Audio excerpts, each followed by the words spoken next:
Wars are a part of human nature. Brutal and bloody, the endless hell. But killing a man gently is another story. The first implement may take all the credits, but the one who defines the way is the true winner. The Luger, a heroic relic that defines the way of future sidearms, but with the invalid depiction that makes it a hoax. So what's the first ever self-loading pistol? How does an obsolete design remain well known in modern times? And why was it a trophy or war spoil? Sidearms have been a thing for centuries. From the early flintlock pistols to revolvers. But such a magnificent weapon is not without its downside. It's slow, low capacity, and time-consuming to reload. The Great War proved that machine guns were a powerful weapon. In fact, the Maxim machine gun was the first self-loading firearm ever in use.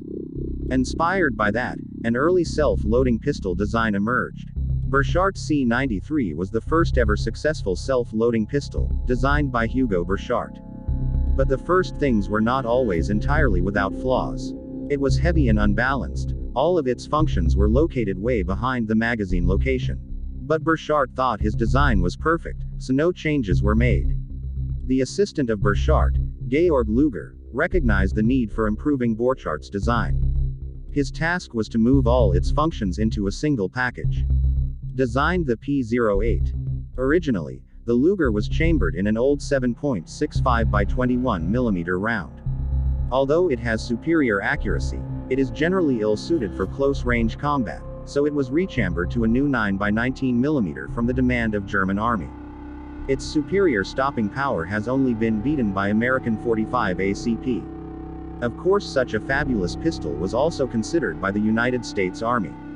A 45 ACP version of the Luger was presented to the U.S. Army, giving the Master of Europe a bit of American flavor. Unfortunately, it was beaten by the good old M1911. Nonetheless, the so-called 9mm went on to become the standard NATO pistol caliber and prompted the American to make their classic retire. One special feature about the Luger is its functions. Instead of more reliable slide action, it's toggle action. The recoil assists the toggle link move up and rechamber around. It wasn't only on the Luger, it appears in various firearms. For example, the competitor of Garand, the Peterson rifle, uses the similar function with Luger. It seems like a bad idea to block the sight view while shooting, but in practical terms it was never a problem. The speed of toggle actions were way faster than you think, and the recoil of the pistol prevented the shooter from rapid fire. Thus, before the shooter aimed again, the toggle link finished its action already. It is a fact that Luger is just the nickname that the Americans gave, perhaps as some sort of tribute. It was originally named the Pistole Parabellum or Parabellum Pistole. It was used entirely throughout the First World War and replaced by Walther P38 in the early stages of the Second World War.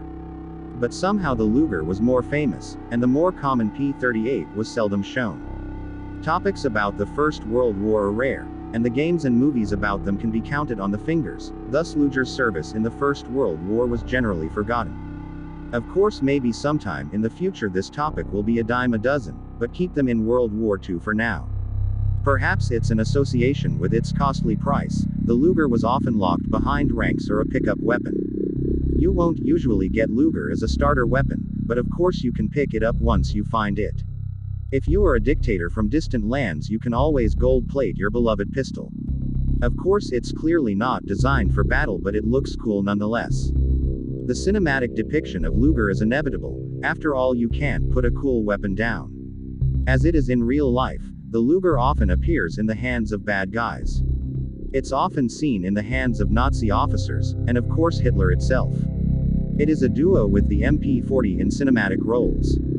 Different from the MP40, it has a longer lifespan. The pistol is also seen outside of World War II, in the hands of gangsters, supervillains, or last ditch for most people. In the day of early FPS, pistols often served as the lowest level of weapon. For example, the pistol in Wolfenstein 3D was likely a Luger, but the low pixel graphics can't portray a weapon properly. Wolfenstein: The New Order returns with a new Luger. It is confirmed as a Luger, but it was portrayed in a more simpler name, Pistole. The so-called classic FPS are really outdated these days. Players often prefer more exciting kinds of games, multiplayer, all-out warfare, and garish gunplay. After all, It's already fallen out of use, you can't do anything about it.